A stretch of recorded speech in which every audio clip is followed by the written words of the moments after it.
All right, we get it rolling on the Krueg Show, the Krueg Show Grant Cohn extravaganza, Monday, 4 o'clock. I'm out here on the West Coast. Grant still making his way back from Pittsburgh, where the 49ers beat up on the Steelers yesterday on the scoreboard, 30-7, the final, and the Niners go to 1-0. They'll be taking on the Rams in L.A. next week, a Ram team that pulled an upset by winning Week 1 in Seattle. Grant, good to see you. You haven't made it back, hanging out in the desert. Yeah, this is the worst travel experience I've ever had since I've been on the beat. I had a connecting flight in Phoenix and I missed it. I had a 50-minute layover, which was ambitious, but the gate was just down the hall. I figured I had it. We landed with 50 minutes to spare. I felt like I was in the clear, Larry. But then there was another American Airlines plane at our gate. So the airline screwed me. What are you going to do? So you're there for one more day. Yeah, I'm just hanging out at the airport here. Has it ever taken you multiple days to get home from a road trip? Absolutely not. What a bust. But you know what? You roll with the punches. You roll with the punches in life. There you go. I got a new channel member, or you have a new channel member. 49ers, The Empire. I says member for 13 months. There you go. 13 months. Thank you. Anniversaries. Is that now StreamYard gives you some anniversary stuff? It's not. I like it. Yeah. People have been members for a while.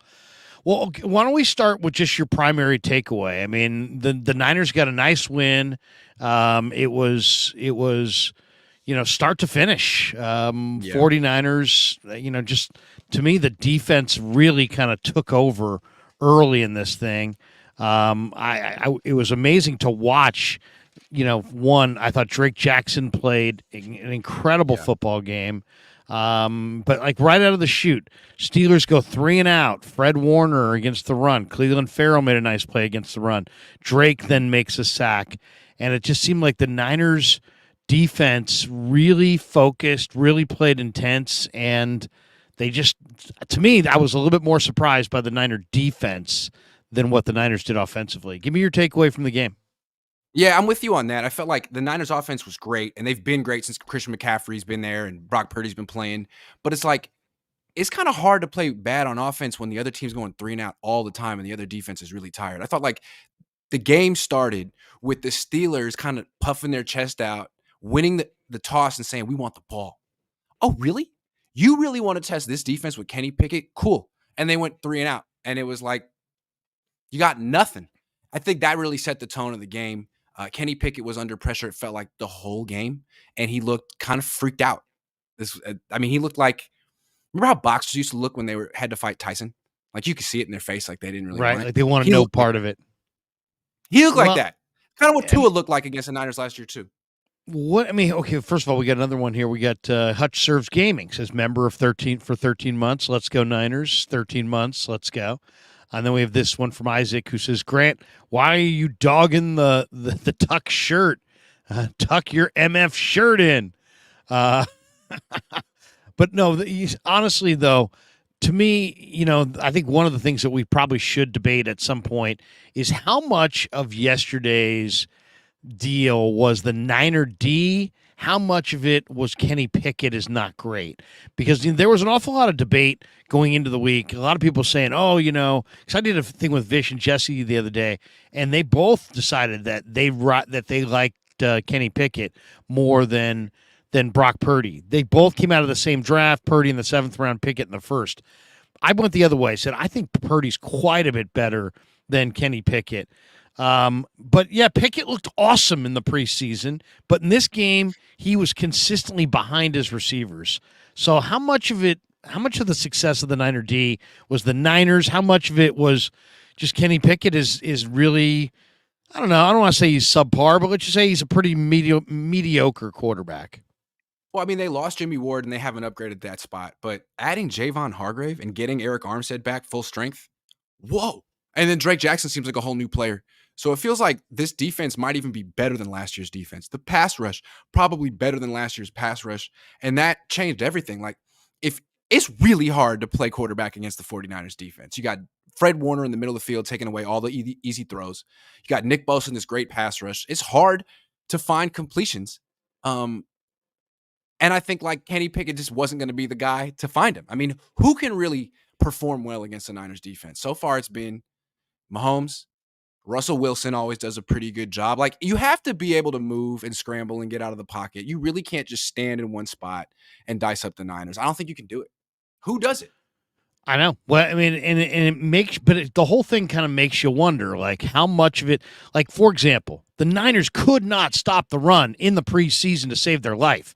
Denver and the Chargers gouged them for, 6 yards a carry. And when I asked Shanahan about it, he said, "Hey, the Raiders got what they wanted in the run game too." And I said, "Are you concerned?" He said, "If it was based on what I saw in the preseason, I'd be very concerned." Then he went on to say he wasn't that concerned, and he kind of threw at Max Duggan and Joshua Kelly and had a 75-yard run, and Duggan ran against them effectively, and that they didn't have their number ones out there, and they were number one against the run last year. I kind of feel like, Grant, like we don't know about the Niners' run defense based on this one because there were only 10 runs. It was like the score of the game took Pittsburgh out of their run game. So, yeah, they ran the ball 10 times. They ran the ball for 41 yards. 4.1 a carry. I don't know how good the Niner run D is. Like, if there's a team that concentrates and really dedicates themselves to running the ball, I think that team may have a lot more success than what the Steelers showed yesterday. So I feel good about the win, feel good about the D, feel good about Drake and the young defensive backs coming of age and Greenlaw and Warner, but there's something about, to me, that seems like unfinished business when it comes to the run D. Like, let's just wait. I don't think the Rams necessarily are that team either, but let's just wait a few games before we say their run D is real, because I got some questions about their run D. Based on and I still have questions about their ability to contain mobile quarterbacks. They couldn't do that in the preseason either. Russell Wilson got away from them in the preseason. So, I mean, Kenny Pickett and Najee Harris is not the most imposing duo, but eventually, like week 3, I mean, the Giants look awful. But Daniel Jones and Saquon Barkley are a more dynamic duo than Kenny Pickett and Najee Harris. I'm still thinking the Niners are going to win that game. But to your point, these little issues might be not exposed, but highlighted soon. Yeah.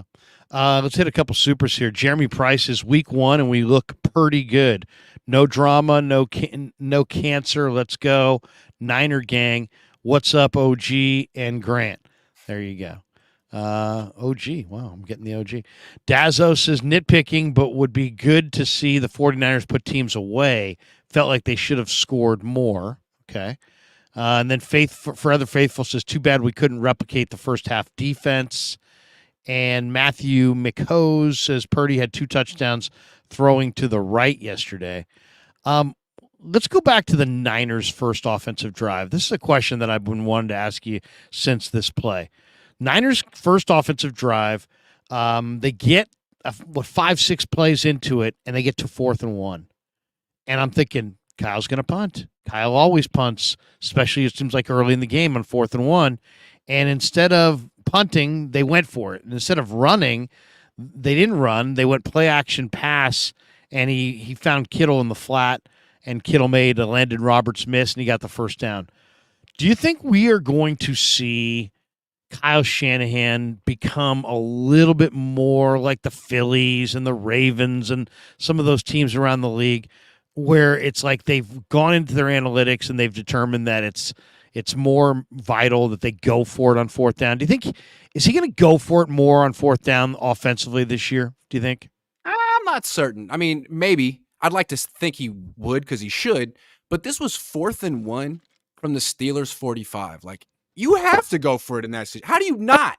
4th and 1 from the other team's side of the field, I would think that you would go for it. And the fact that they tried to run up the middle on 3rd and 1 and didn't get it. I mean, I can understand why Kyle Shanahan would go play action on 4th 1. It was a great call. He has confidence in Brock Purdy. Purdy has confidence in himself. I mean, if you have all these weapons on offense and you have a quarterback you trust, why not go for it more on 4th down? I mean, I know you have a defense you trust too, but you can be a little bit more aggressive. I want to see him go for it a lot more on 4th down. I think the analytics will, especially, I mean, I'd love to see them use that rugby scrum play the Eagles use. I'd like to see them go for it on anything that's fourth and 5 or less from the 30-yard line, 35-yard line on out. Their own 35 on out, 4th and 5 or less. I'd like to see them go for it, with a lot more consistency than they have thus far. All right, so the end of the first drive ends with the Purdy play action touchdown pass to Ayuk. I mean, what I saw in this game was the same thing I saw all summer, which was Ayuk looks like he's ready to take it to another level. Is it official to say at this point that Ayuk is their number one weapon? They got a lot of weapons, and they used McCaffrey an awful lot, but I get the feeling when I watch Ayuk that he's just on a different level than the other guys. Where are you with number one weapon for the Niners? I think he's number 2. No disrespect, but I think McCaffrey's number 1. I think the Steelers came into the game saying McCaffrey's the best player on their offense. We got to shut down McCaffrey, and they still got gouged by McCaffrey. 169 yards, 25 touches. I feel like he's carrying this offense. And what makes Ayuk so good is that he's not the number one focus of defenses. McCaffrey is. Debo is a lot of times. And if you put Ayuk one-on-one against 95% of corners, he's going to win. So I think he's in an advantageous position. He could be the number one option. But I'd be interested to know, what would happen to this offense if McCaffrey went down? We saw when Debo went down last year, they didn't miss a beat with Brock Purdy and McCaffrey and Ayuk. But if McCaffrey went down, what would it look like? We haven't really seen Purdy play without him. Be interesting. What did you think of the usage? McCaffrey got 25 touches. 25 touches. And the next 49er, I think the weapon got who got the most touches after that, I think got around 8. Were you expecting to see a 22? If you told me running back splits, they were going to run 34 times, 22 to McCaffrey.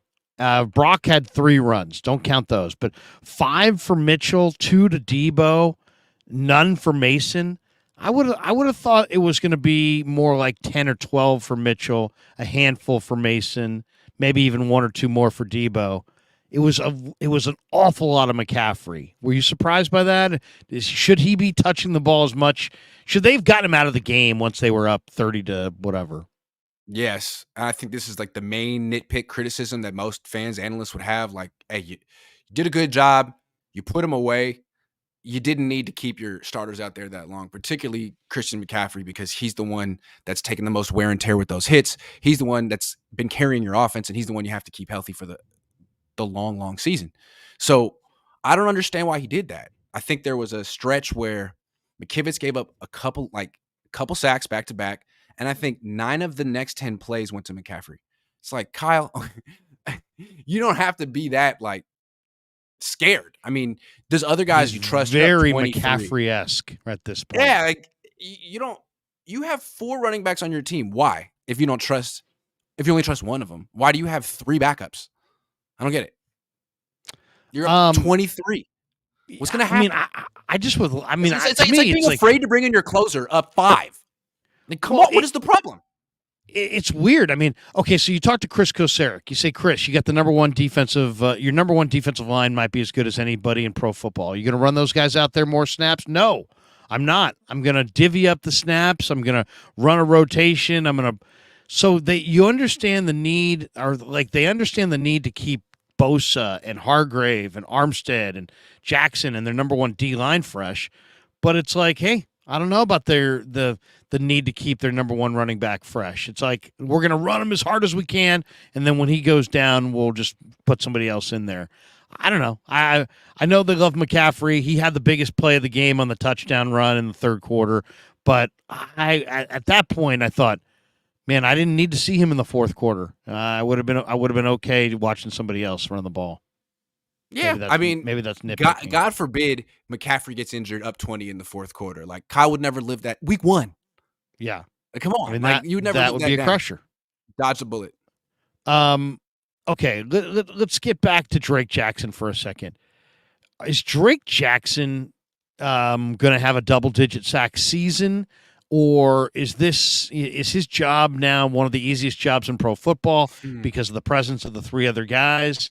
How much from Drake was just a hot week one? How sustainable, I guess, is Drake Jackson's performance? I mean, I got buddies, and you probably do as well, who are like, they're the great overreaction guys. And literally, I had a buddy text me this morning who's like, Krug, Drake Jackson might be better than Bosa. Oh, come on now. Let's pump the brakes. I'm a huge Drake Jackson fan, but let's pump the brakes. What was your takeaway on Drake? I mean, we saw him get bigger, stronger in the offseason. Is it sustainable, Grant, or was it just a hot week one? Well, the way I saw it was that he wasn't necessarily like dominating the game. He was cleaning up. Guys Right. were getting flushed into him, and he was cleaning up, which is great. The way I see with the nine, like in 2019, they had D Ford, Buckner, Armstead, and Bosa, and the fourth best pass rusher of that four was Armstead, and yet he was the one who led that team in sacks. He was the one who had 10 sacks that year, and it wasn't because he was the best pass rusher on the team. It was because he was cleaning up. Um, I feel like Drake Jackson could do that role really well because everyone's trying to get away from Bosa. I mean, Hargrave's really good too. You got to scramble somewhere. You're going to be rolling into Drake Jackson. And he's really athletic and he sticks with the play. Even if he doesn't beat the right tackle or the left tackle right off the snap, he can chase down most quarterbacks. So I think he's definitely in a good position to get 10 sacks this year, considering he has 3 already. Yeah. I mean, the guy was absolutely amazing yesterday. Chris says, before giving Brock his gold jacket, can we see him be the reason why they win rather than not being the reason they lose? Efficiency is great, but he will be down and need to make a play to win. We also have this one from Chris who says, Kyle tried his best. I just want to see Brock stay healthy. Like he's playing really, really well. He needs to stay healthy. Yeah, I mean, to me, if there was one downside to this thing, is you won decisively, right? You won where Pittsburgh didn't even get a first down until roughly the 2-minute warning of halftime. And still, Brock Purdy took 7 hits. And if you multiply that times 17, that's a lot of hits coming his direction over the course of the year. I don't know that he can get through with 7 hits a week. So, I kind of look at the Niners and the Dolphins similarly, like really explosive offenses with really smart coaches who think similarly, and smallish quarterbacks who've gotten injured. And you're just thinking, hey, if the Dolphins can keep Tua healthy, if the Niners can keep Brock healthy, who knows? But that's the question with these teams. What is Brock's weakness? Because I look at Brock's weakness different than other people. I know people immediately would be like, yeah, the arm strength. Okay. But I look at it to me, I think he's got the same issue that Elijah Mitchell has. Elijah Mitchell's got a small man's game. He's got a big man's game and a small man's body. And Brock Purdy, and so he gets hurt a lot. And the only thing I see with Brock Purdy is that he doesn't have a requisite amount of fear. He's kind of like an old school tough guy. And he wants to hold the ball a long time. He likes to hold it, and he likes to extend plays. He's a way better late in the down thrower than Jimmy Garoppolo ever was. But when you hold the ball that late, you're going to get hit. You're going to bang your fingers on helmets and everything else. Is he a little too tough for his own good? Well, I mean, tough, confident, arrogant. I mean, we all love it. It's like his best quality. Right. But at the same time, you're like, man, how long are you going to be able to pull this off? Because you play like Russell Wilson, but Russell Wilson, when he was 23, ran a 4.5. Like, he was more explosive than Brock with his arm, with his legs. And maybe Brock doesn't need to have that explosive element to win a Super Bowl and be great. But he also needs to know his limitations and protect himself. And sometimes I feel like he's just like, he thinks he can't get touched out there. He's like almost high step. He is high stepping on people out there. He's done it. Right. It's crazy. Yeah. He's done it against Seattle. I like it.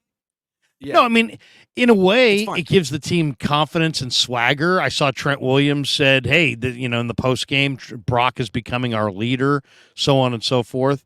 I will say that, but the best ability is availability, as Bob Myers once said. And it's like, if you're not available, you can't win. And sometimes I look at the way he stands in there and I'm thinking, man, just get rid of the football. Don't think that you can go every single week and give your starting quarterback 5 to 7 hits, because he probably won't make it through the season at that juncture. I mean, you have Sam Darnold. You made a huge deal about, to get a backup quarterback you really believed in. You now have a backup quarterback you really believe in. When you're up 3 touchdowns in the fourth quarter, maybe put him in. I don't know. Yeah. It seems to me that would be Darnold time.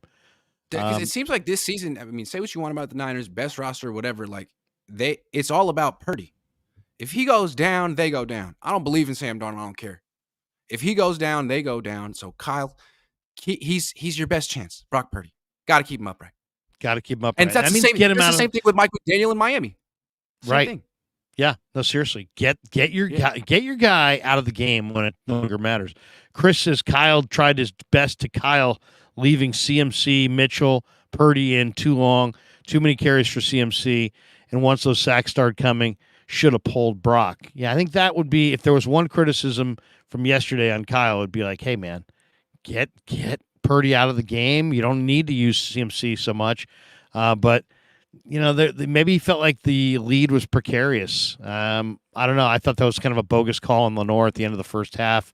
It should have probably been 27-0. Instead, it was 20-7. Frank Tom Ocean says, can we get a poll for a Big 3 live stream hosted by Kevin, Jesse, Grant, Larry? Go 49ers. Thanks for what you do. Yeah, let's work my son in here. Even my son would say I don't belong in there. Dazzo says, whose win was more impressive, the Niners or the Cowboys? What do you think, Grant? They were both extremely impressive. Like, you're grading A+ wins, but maybe the Cowboys because they won by 40 as opposed to 23. See, I would push back and say it was the Niners because the Steelers at home are far more daunting than the New York Giants at home, and I think Dallas.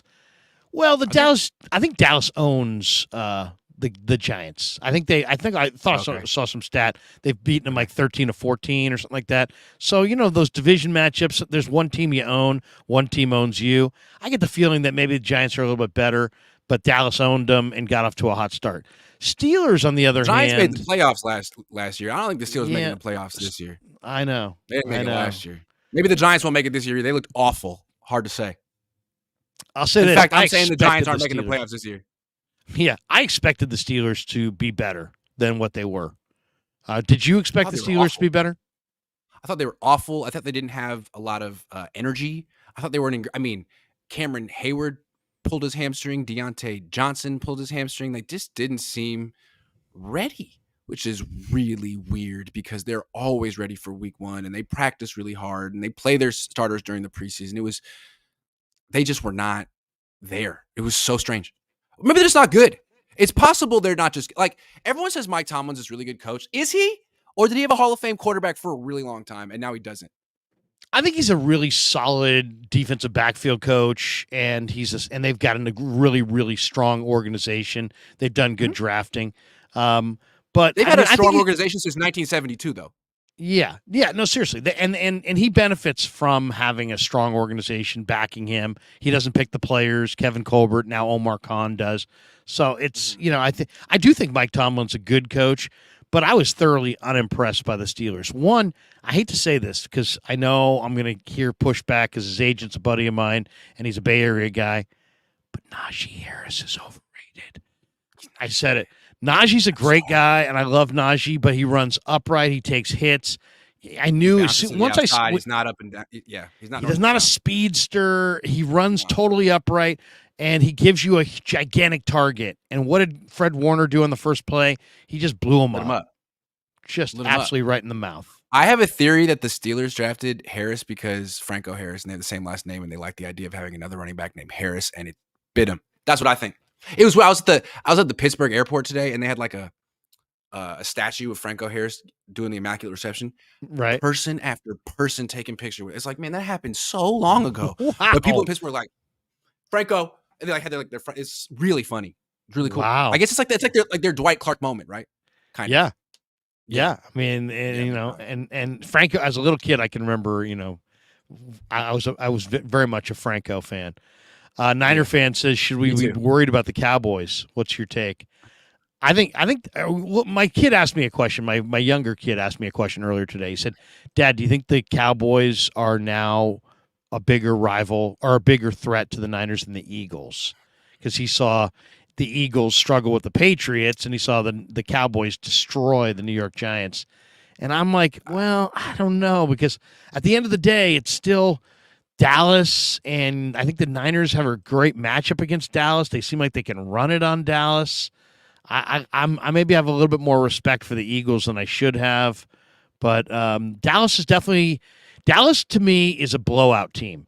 Like if they get into a game where they get up big, they got a lot of pass rushers, they got corners who can pick the ball out of the sky.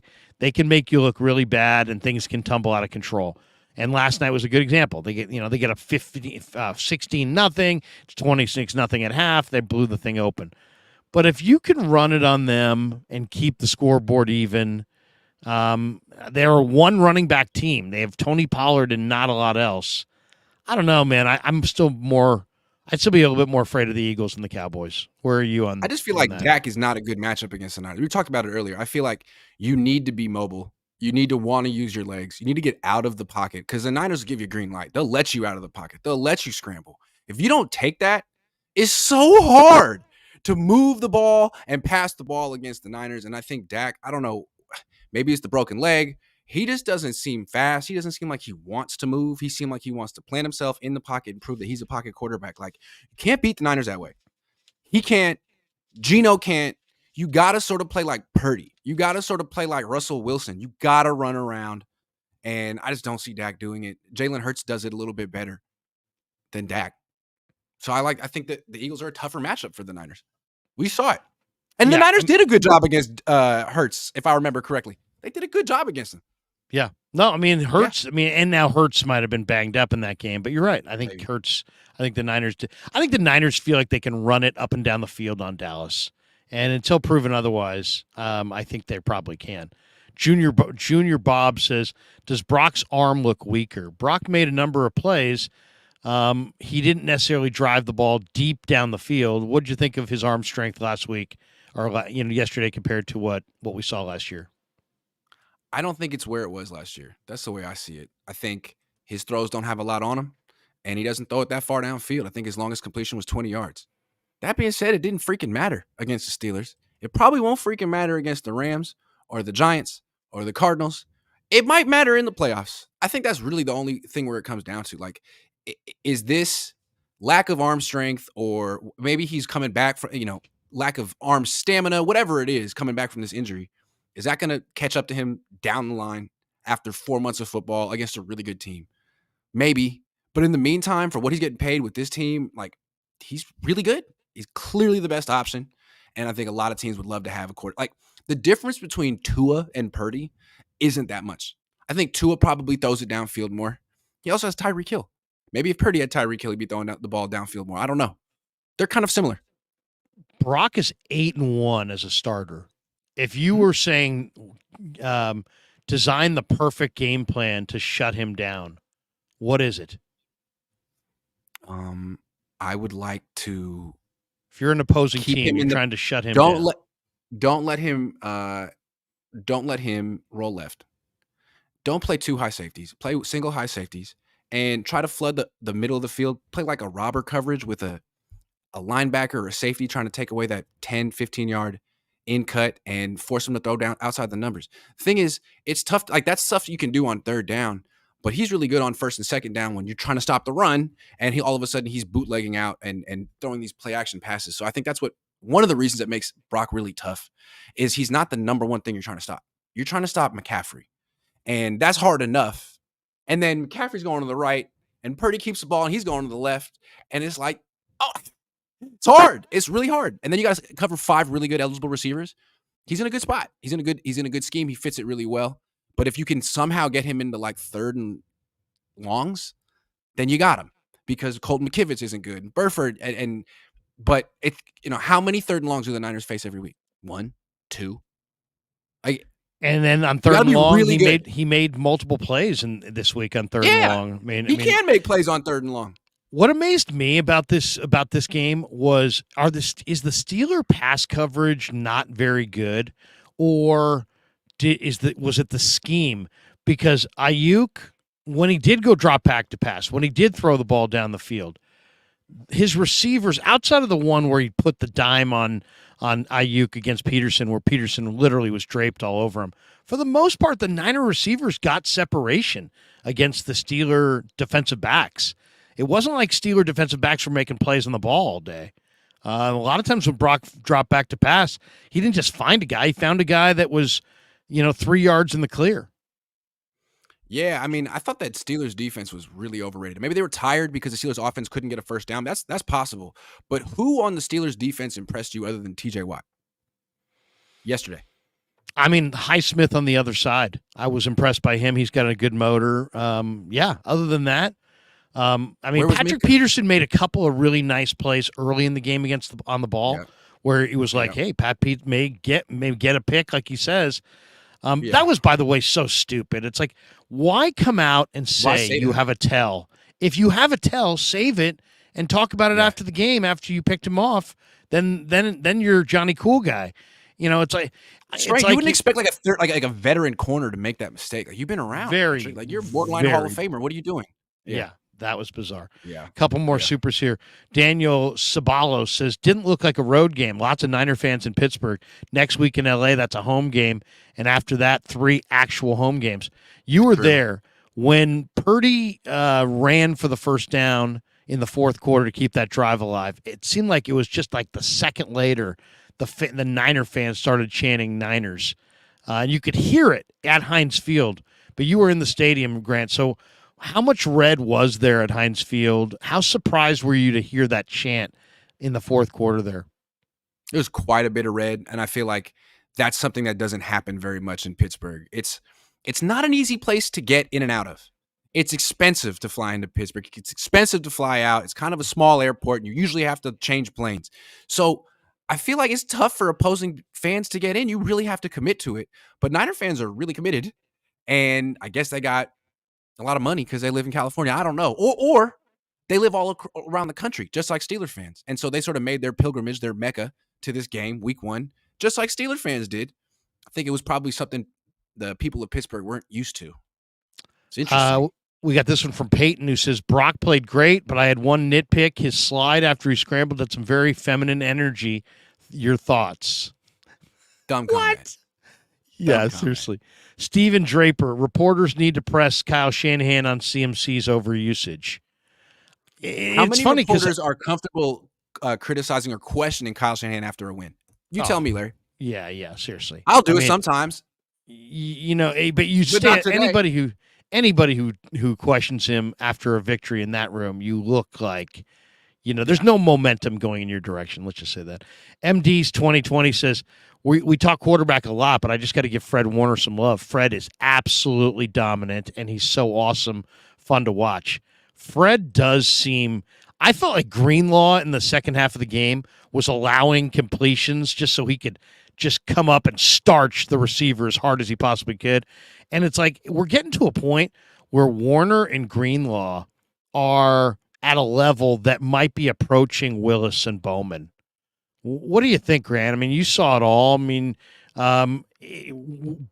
Fred Warner is maybe the NFL's best coverage linebacker, but he's got a lot of thump to his game, and God knows he can play the pass, he can play the run. Greenlaw is just fast. I mean, I don't know what his 40 time is, but who cares? He plays 4.5. He runs he's about 245 pounds, and he just looks like he gets off on, seeing the other team in pain. I mean, he really brings the thump. Where do those guys sit compared to Bowman and Willis in your mind? I think they're right there. And I think when I watch Greenlaw, doesn't he kind of remind you of like a mini Patrick Willis? Like, he just looks like a little bit shorter, but he plays with the same kind of explosion and aggression. I'm not saying he's Patrick Willis, but he's like a child of Warner. He's like a Bowman Willis child. If they were married and they had a child, they would have Greenlaw. What an image. But I feel like Warner is very unique. Like, I don't remember the Niners ever having a linebacker like Warner. And he used to be like a coverage specialist. You really can't throw over the middle when he's out there. But now, I mean, he destroyed Najee Harris yesterday. Oh. Fred Warner is a much bigger, stronger man than he was 2-3 years ago. I feel like he's sort of still improving too. He's an excellent player. I mean, like, quarterbacks don't throw over the middle against him. What an asset to have. I feel like the Lions drafted that Jack Campbell this year in round 1 from Right, Iowa Iowa. because Fred Warner exists. Because Fred Warner, they're like, we want that. They drafted Jahmyr Gibbs and Jack Campbell because the Niners have Christian McCaffrey and Fred Warner. They were like, yeah, we want that. Seriously. Just saying. I mean, Warner Yeah. Warner down the field is what's surprising to me. He's like a DB. Zachary Kelway says Eagles OC and DC's gone. They're going backward. Yes, go ahead. Can we talk about the Cowboys for a second? Because Yeah. we both kind of wrote them off. Let's take another look at the Cowboys. What they have going for them, they have Micah Parsons. And they can put him on Colton McKivitz. They put him on Mike McGlinchey last year, and that gave the Niners problems. So that right there is he's better than TJ Watt, Micah Parsons. So that's tough. And then on the other side, they have 3 wide receivers you got to worry about. Not just CeeDee Lamb and Michael Gallup, but they have Brandon Cooks too. And I don't know about the Niners' number 3 corner. Like if it's Ambry or if it's Isaiah Oliver, I don't like them in any of those matchups. So I think those are 2 things that Dallas would, pose as threats. Dallas is a nice addition. I mean, Dallas lost Dalton Schultz. I think that hurts. So they're trying to replace him with Jake Ferguson. They lost Zeke, and they haven't replaced him. To me, where Dallas gets scary is if they get Jonathan Taylor. If Dallas gets Jonathan Taylor, watch the hell out for Dallas. Because, I mean, Tony Pollard is nice, but I think Tony Pollard is not going to make it through the whole season. And the rest of these backs, Rico Dowdell, Kavontae Turpin is a burner, Deuce Vaughn, tiny little guy. They're nice, but there's not a starting back in there. They do have really good receivers. They've got a strong offensive line. They came up with this kid Marquise Bell, who was a defensive back, who they're now playing as he was like a corner. I think they're playing him as a kind of a hybrid safety linebacker. He's really, really good. He led them in tackles last night. He's been really, really good. And they've got some really good athletes. I mean, they're defensive. They've got a bunch of defensive ends. I mean, you got Micah Parsons. You got Dorrance Armstrong. You've got Junior Fajoko's on their practice squad. You've got Dante Fowler. I mean, they've got a bunch of guys. DeMarcus Lawrence. They had 7 sacks last night and 12 hits on the quarterback. So I think they're going to be a real challenge. And that kind of leads me into the next topic, which is Colton McKivitz. What did you think about McKivitz? I mean, it's easy to say, oh, man, McKivitz sucked. But at the same time, he is going up against TJ Watt. And TJ Watt 2 years ago was like Nick Bosa. And he may have been like Nick Bosa again last year, except he got hurt and he only played 10 games. So how critical are you today of Colton McKivitz, or are you more critical of Shanahan for not helping McKivitz a little bit more? I mean, I think he helped him as much as he can. You can't help him every single play. And, I mean, I think Colton McKivitz did as well as you could expect him to. Like, he's not a first-round pick. He's not making $17 million a year. He's making – his cap number is $1.5 million this year. So he's getting paid like a backup offensive lineman, but he's starting at right tackle because the Niners want to spend their money elsewhere. So you got to live with this. Like, what are you expecting him to be? All-pro at one point? That'd be amazing. What a bargain that would be. I just never really believed that they thought he was going to be this diamond in the rough. If so, they would have played him last year because they knew McGlinchey wasn't that good.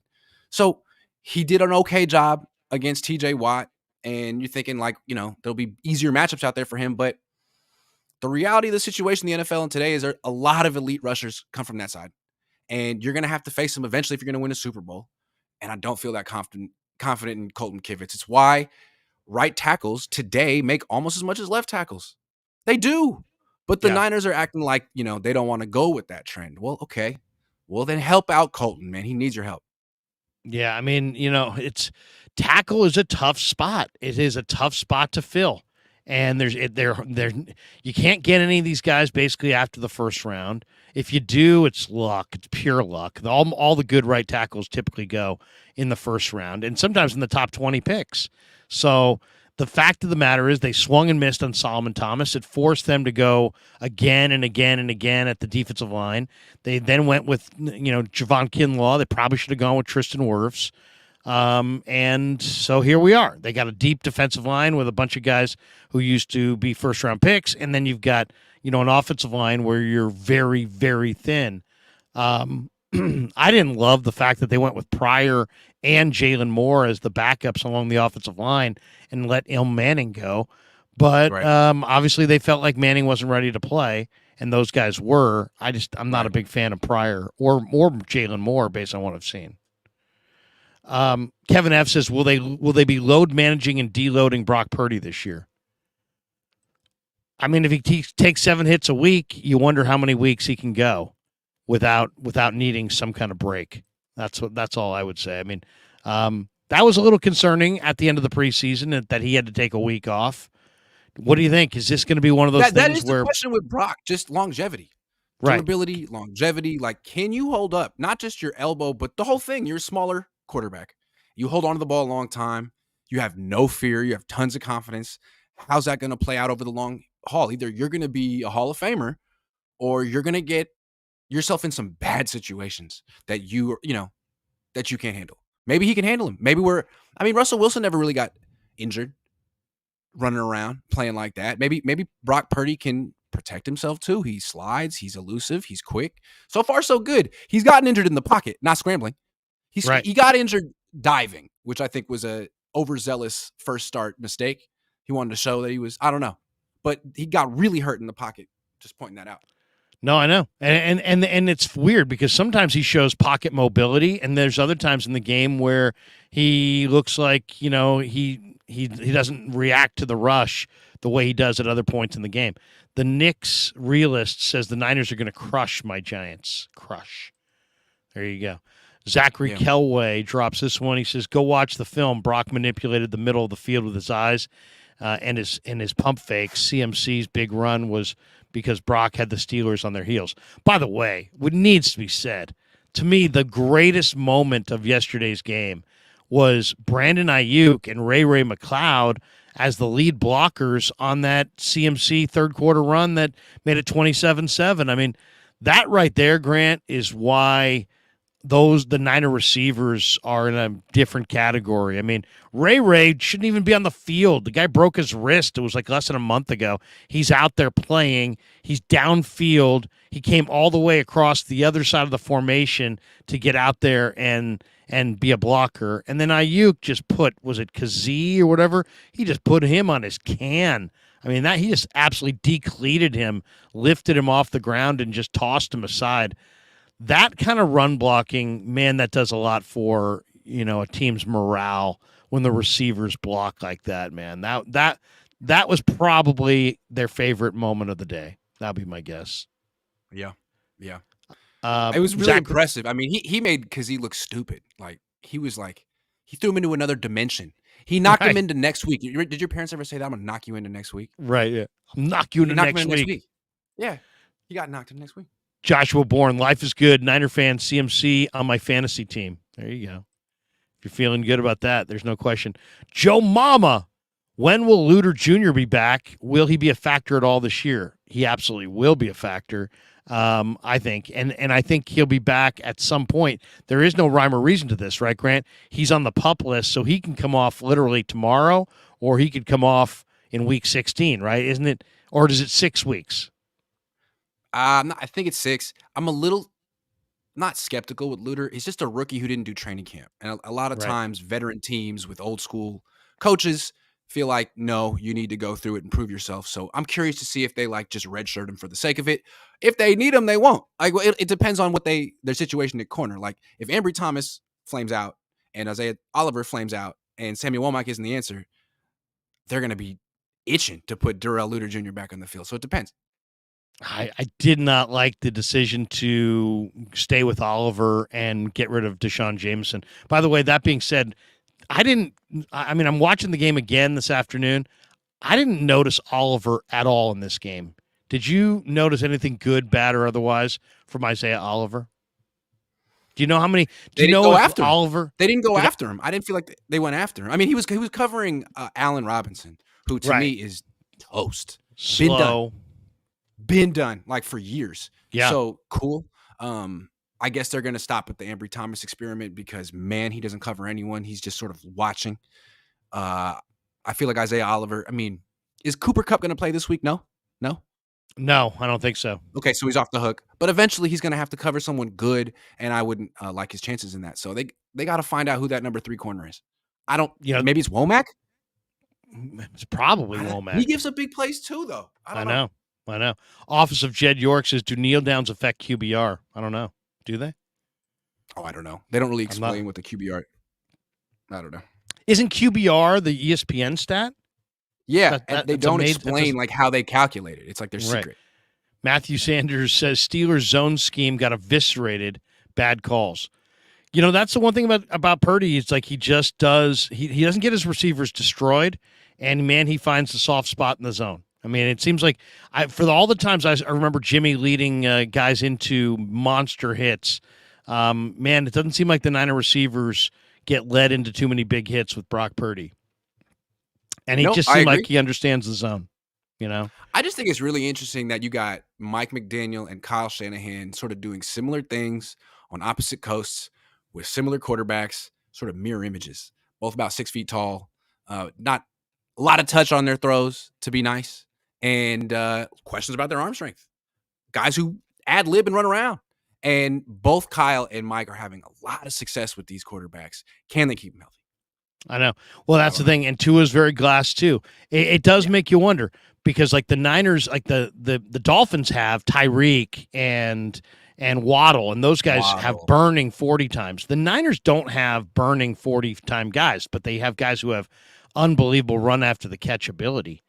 And that's that. You know, that seems like it's almost like they don't need the vertical threat. Chris Badal says, "Think Purdy has a weak arm. Check Montana in year 2." Who do you think? What was I going to say? I forgot. It's been a long. Never mind. I'll come back to you. I was going to ask you about Eric Armstead and Javon Kinlaw. Those two guys are, I would say, they're number 1 and number 2 best interior run stuffers. They both played. I felt like when I watched the game, like Kinlaw was active and getting more things done, but he doesn't make any plays as far as there's no tackles. And Armstead played significantly, and he also does a lot of good things out there, but he only made 1 tackle.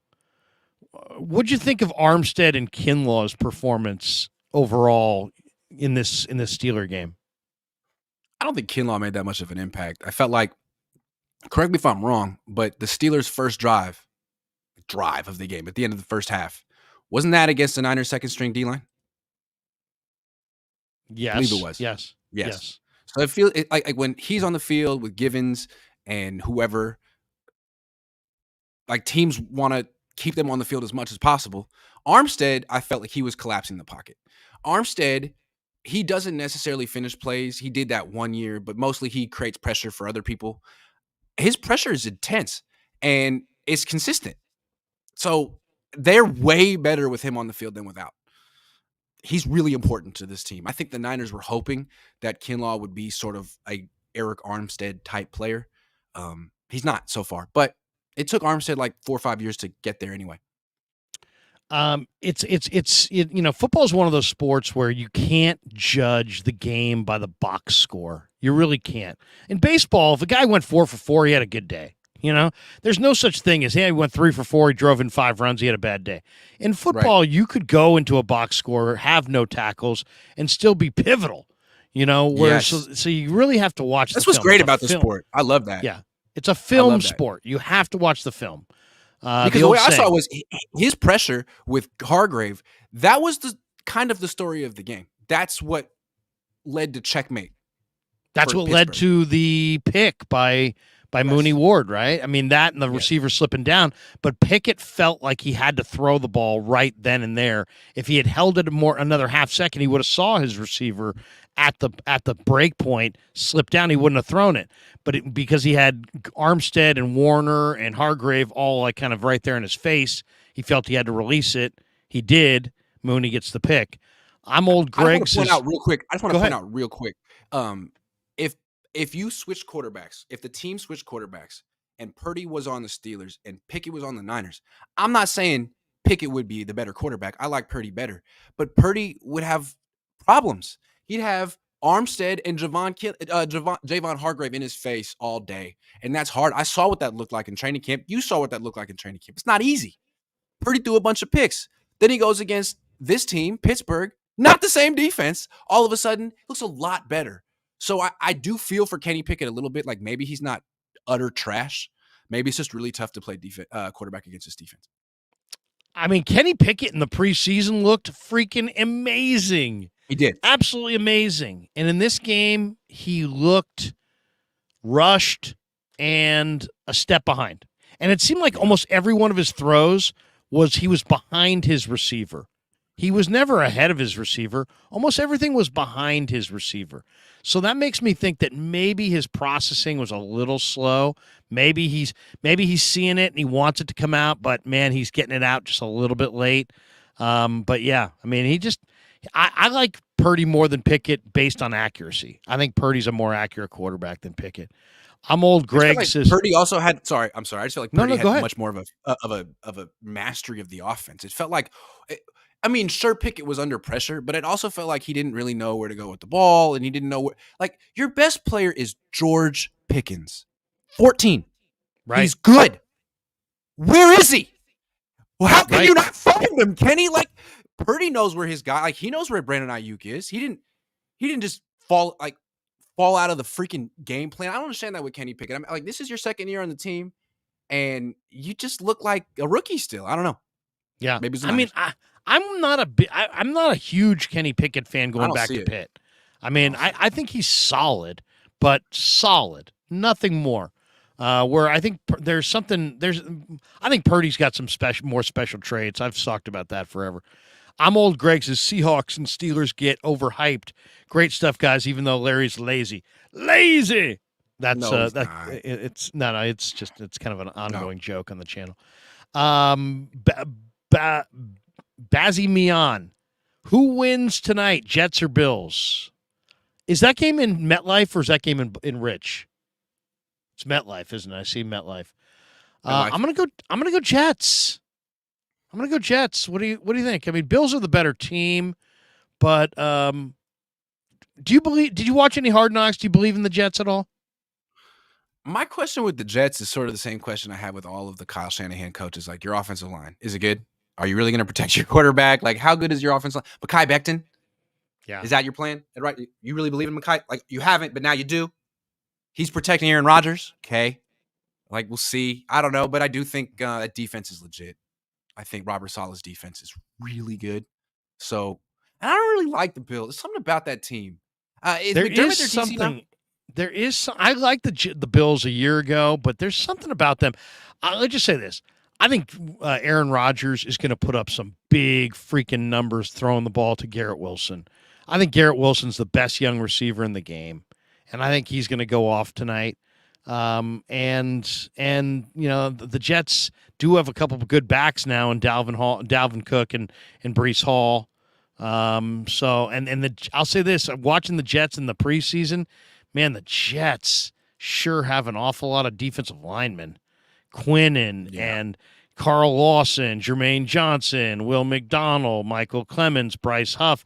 They come firing off the ball, and they got Sauce Gardner, who's a true number one corner. I don't know. Maybe I'm falling for the Jets, but yeah, I think I'm picking the Jets. I like who do you worry about on the Bills D line? Yeah, I mean that I don't. I mean You don't. Ed Oliver. Ed Oliver, Oliver. maybe. Yeah. Okay. That's But the he's one not going guy. to win that game. He had 2.5 sacks last year. I mean, he's not going to take over he's a solid player. Yeah. I mean, nothing more. Dustin the Gale says, Larry, most Lance supporters were upset that they chose Darnold over Trey. Only a small, misguided group wanted Trey starting over Brock this year. Regarding your speech this morning. Oh, no, what I was saying is, if you're super anti-Brock Purdy, and today you're like, hey, man, I really believe in him, all I want you to say is, hey, look, I was wrong. I was wrong, and this guy's got more to him than I thought. That's all I was saying. Because there were several people that were like, hey, you know what, Trey, and I understood the upside of Trey Lance as well. But I always felt like his thing was I think Trey's still coming, but I think it's a year or two off in the distance. I think Brock is real, and that's why I've been touting him. But I do understand the people who say, you know what, the durability issues. because I don't think he can get hit 100 times this year and be standing at the end of the year. So, that's kind of where I'm at. But that's what I said this morning. I was like, hey, look, if you're in this mode of, Brock Purdy sucks, and today hey, Brock's, you can win a Super Bowl with Brock. All I said is, hey, I just want somebody to acknowledge that, you know what? I didn't have this one. I get stuff wrong all the time. I don't think anyone said Brock Purdy sucks. No, but people diminished him like he's well, not necessarily any actual people, but in the chats, I got tons of, this guy's a backup, this guy's this guy's never, at best, he's a backup, and you'll see this year. And I agree with Nick Bosa, who came out and said, you know what? Nobody really accounted for any kind of improvement, and yet he was going to improve. And he did improve this year. I mean, he's definitely improved in some aspects of the game mentally from last year to this year. And I think most people who were anti-Purdy weren't accounting for that. They were just thinking, like he had like the quintessential Purdy performance, 220 yards, 2 touchdowns. Like he does that every week. He does That's that his every game. week. Yeah, I mean, he's not throwing for 370. No, 220, 2 touchdowns, and a win. Somehow 35 points. His to me, the most underrated part about Brock Purdy is the fourth quarter competitiveness. And this is why I think he's ideal for Kyle, because Kyle has gotten into some big games in his career, and he has not been able to finish those big games. Some of it's on him, some of it's on his quarterbacks, and that's the story. I think Brock Purdy is going to be a finisher, in that I think a lot of the things that he does well are the things that Russell did well. He's going to burn clock. To me, the best play of the game outside of when he stepped up, beat Minkah Fitzpatrick, created more room for himself, and found Debo. That was a beautiful play. But the third and 12, 16-yard or 18-yard run in the fourth quarter to keep the clock churning, that to me is quintessential Brock Purdy. That's the part of Mahomes' game that Brock does have. Mahomes is not a runner, but Mahomes will run. No, I know you hate them. I know you hate when I bring up Mahomes. I liked it. No, but you know what I'm saying about Mahomes? Mahomes is not Lamar. Mahomes is not Michael Vick. But damn, man, I've watched so much Mahomes. It's crazy. When he gets to the fourth quarter and there's money on the table and you give him a 15-yard window to run, he'll run and he'll get that first and he'll win the game. And I just think that Purdy's got the ability to – he's got that desire to run once a game, twice a game. I no doubt. He's not running I think all day. It's a big part of his game. The only thing I'm saying about like him compared to, let's say, Tua, like Purdy, again, he doesn't throw that much. He's never thrown for more than 332 yards in the game. Tua threw for like 440 yesterday. Yeah. I mean, and the Niners aren't built that way. Maybe the Dolphins are, but can Purdy do that? I guess we'll find out. Maybe he can. I'm not saying he can't. He threw for 3 bills against Seattle. I'm not saying he can't. In the playoffs. I just want to see it. I want to know. Yeah. I want to know. I mean, let's just say this. If he's going to do that, it's going to be a lot of run after the catch. Yeah. A lot of run after the catch.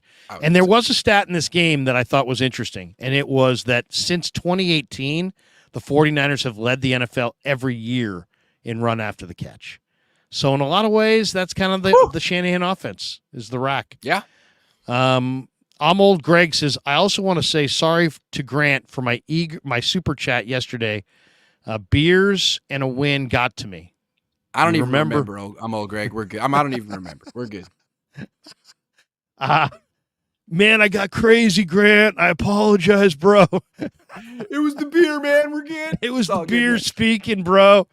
We got this one from Zinley. Ha, time to say you were wrong, Grant. LOL. I'm wrong. All right, there you go. Although I did pick the Niners to win the game. That's the thing. I picked the Niners to win. And everyone's like, in your face, Grant. Like, whoa. Hey, you know what would be great? How much of the Steelers? Not only does it tell you at the top of the screen how many people are watching, and there's over 2,000 people watching, but you know what would be great? It would be like if there could be like a Grant Cohn meter that said how many people are watching that like me and how many people are watching that are rooting against me.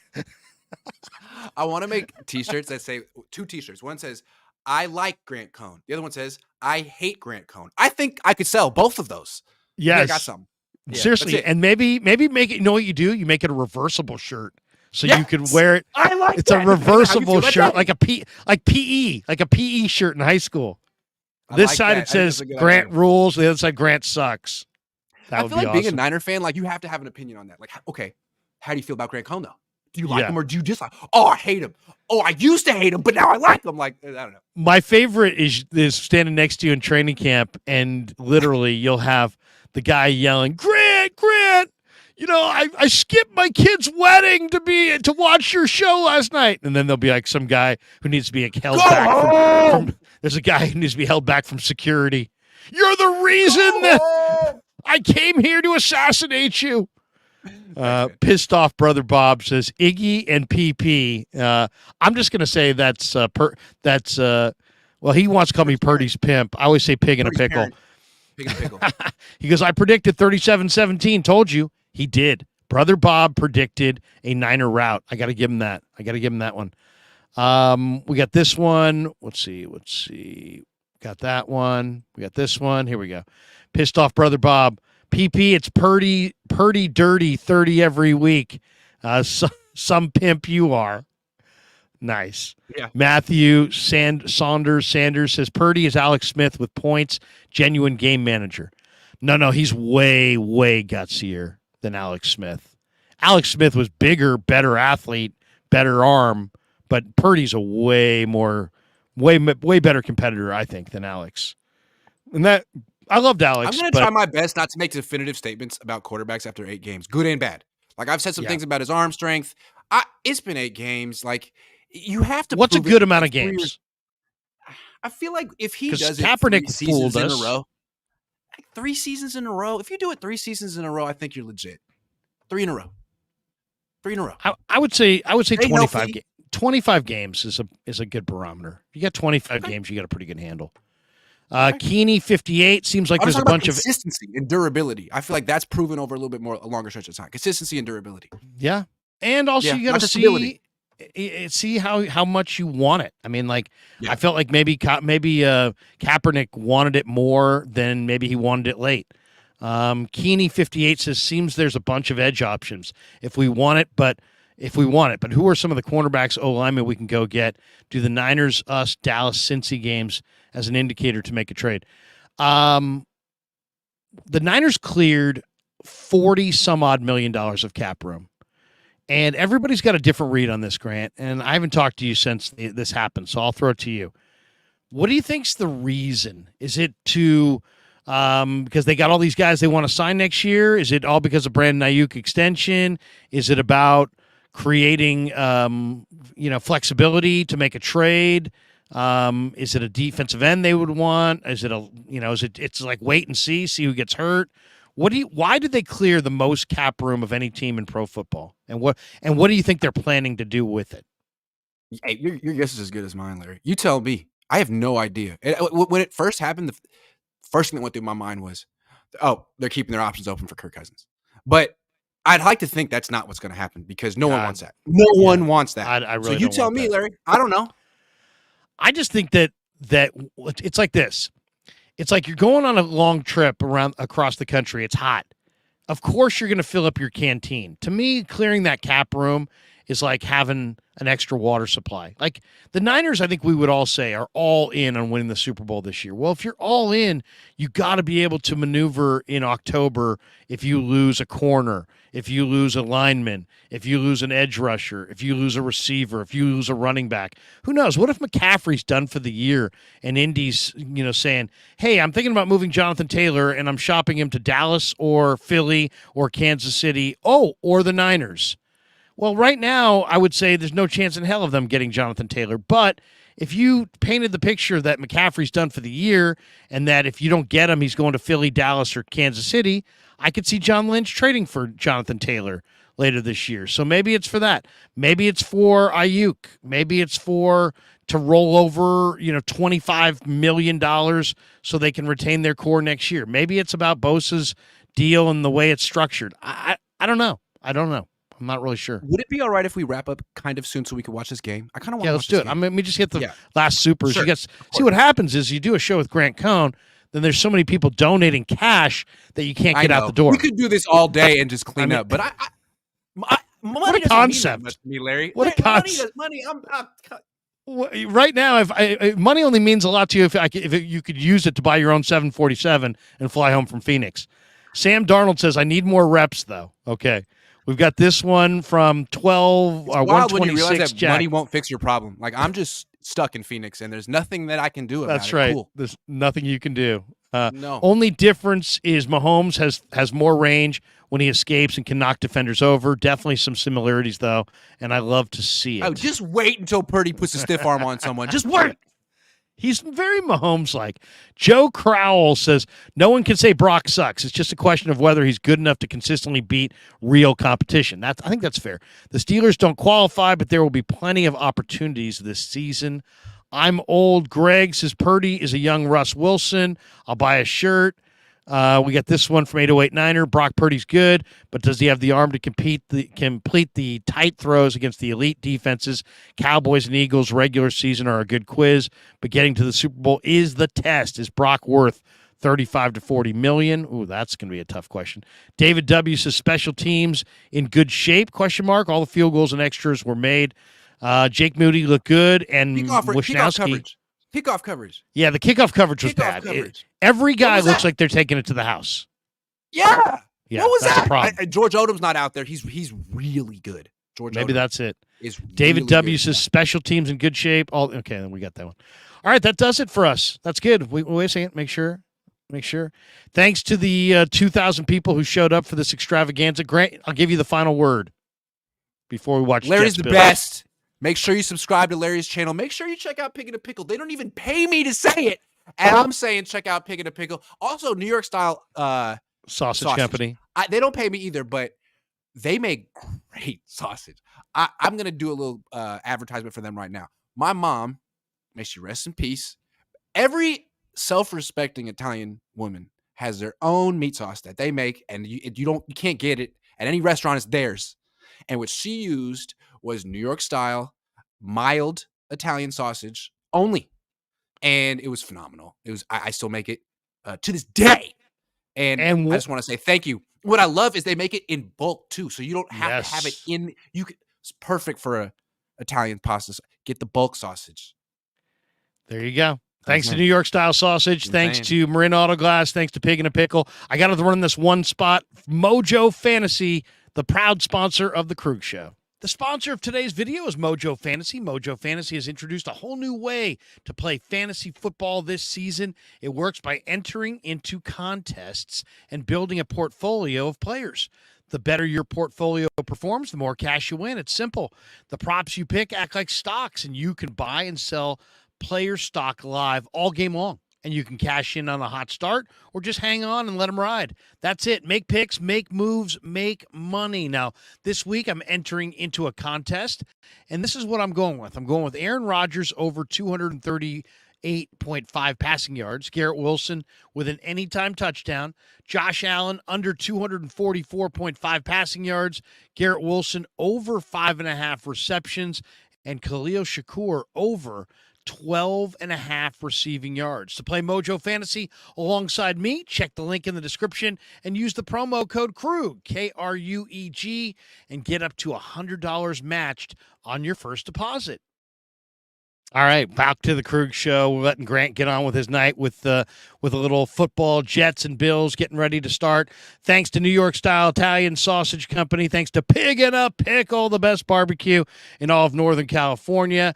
Thanks to Marin Auto Glass as well. And that does it. Peace. Yeah, never met a man I've been scared of. Careful, you gon' get exactly what you asked for. Here for whatever.